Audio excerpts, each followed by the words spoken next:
Hello' guys, good morning. আশা কৰোঁ চবে ভালে আছে। ময়ো ঠিক ঠাক ভালে আছোঁ। আৰু দিনটো আছিলে 31 মাৰ্চ মঙলবাৰ হয়। তো মই গৈ আছিলোঁ হনুমান মন্দিৰ, লগতে পাপা আছিল, ভাইটি আছিল আৰু আমাৰ আৰ্টিষ্ট স্কুলৰ নিশান্ত ভাইটি আছিল। মই আৰু নিশান্ত ভাইটি ড্ৰয়িং কৰিম। তো পাপা আৰু ভাইটি আমাক মানে থ'বলৈ গৈছিলে আৰু।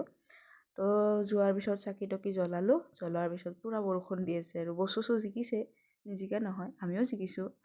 পিছত ড্ৰয়িং কৰি লাষ্টত যেতিয়া আমাৰ মানে কমপ্লিট হ'ল আৰু তো পেইণ্টিং আছিলে ৱাটাৰ কালাৰ। কমপ্লিট হোৱাৰ পিছত বহুত ভাল গৈছে, কমপ্লিমেণ্ট ভাল দিছে মানে বাৰু ভালেই লাগিছে যাই কেনে।